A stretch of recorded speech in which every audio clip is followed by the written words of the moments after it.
God is jealous. His words, not mine. For I, the Lord your God, am a jealous God. For the Lord whose name is jealous is a jealous God. For the Lord your God is a consuming fire, a jealous God. For I, the Lord your God, am a jealous God. For the Lord your God in your midst is a jealous God. Understood?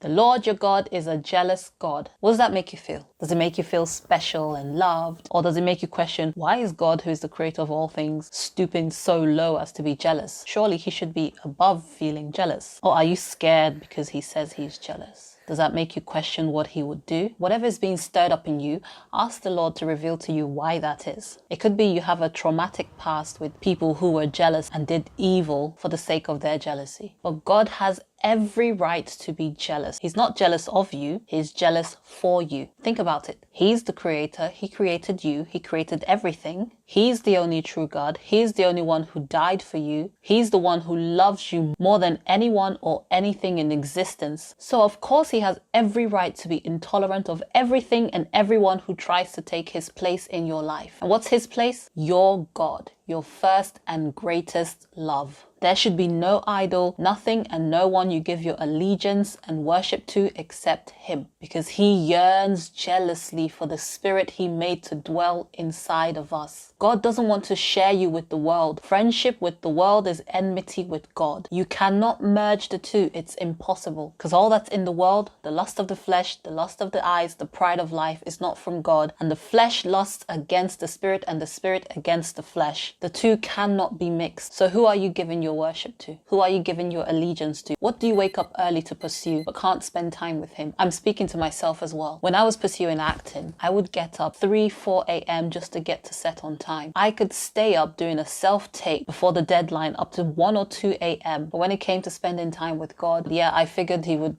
understand. So I hit the snooze button and then again and then again. I would feel bad, but I'll still hit the snooze button. My idol was the pride of life. I wanted to become a famous actress. Another idol is the love of money, mammon, greed, avarice. Is this your idol? Or is it your sexual desire? Is it the glory and approval that comes from man? Is it your beauty? Is it your youthfulness? What is it? What's taken God's place in your life? Because he is jealous for you. God is so jealous that everything that sought to oppress you, everything that separated you from him, he made them his enemies and he conquered them on the cross. He took the record of debt that stood against you, the one by which the enemy was accusing you, and he nailed it to the cross. He took your sinful nature, your old man, and he died. Then he rose again to impart to you his new life so that now you can be in a relationship with him. I say it again, he made all your enemies his enemies and he defeated them. You see now why he is so jealous for you. No one has ever loved you so passionately, so intensely as he has, and he does. So he has every right to be jealous and desire your love, especially if you have said yes to him, even more so because now you are his. So why don't you do what David did and say to the Lord, Lord, those who hate you, I hate. I count them my enemies. This includes the sins in you. Pray the prayer, search me, O Lord, and know my ways, and see if there's any wicked way in me, and lead me in the way of everlasting life. If anything in your life is in opposition to God, count it your enemy. Don't allow it to rival God's place in your life. I'm still a work in progress, but God revealed to me some things in my life that displeased him. For example, when I was younger and my parents would ask me to do something, I would move to do it, but in my heart, in my mind, I'm gritting my teeth, I'm rolling my eyes, I'm showing my utter displeasure, though you wouldn't see it from here. And another thing was, whenever I would catch up with my friends, I would ask them about so-and-so, how's this person doing or how's that person doing? Not because I was really concerned for those people, but inside I was itching for the latest gossip, the latest news. These were some of God's enemy within me, and I made the decision to fight it. Now I still fall sometimes, but by the grace of God, those falls are fewer and far between, and one day I will fall no more in these areas. I encourage you to throw down your idols and repent of everything that you've allowed to take the place of God in your life. God is merciful, he is faithful, he is just, he will forgive. Make the decision to not love the world and ask him to supply the strength to do it, and he will. And let's be jealous of our time with him. What do you mean by calling me when I'm praying to my Father? No. What do you mean by asking me to work on a Sunday? No. It's the Lord's day. Those times are most precious. The times when we can sneak away to just be with him, to hear from him, to talk to him, to just be, to let him shower you with his love, that the love for him will be in you and not the love for the world. So if you're bold, pray that prayer. Ask the Lord to search you and show you all the wicked ways in your heart, and prepare for a rude awakening. But out of it, you will come forth cleaner like gold.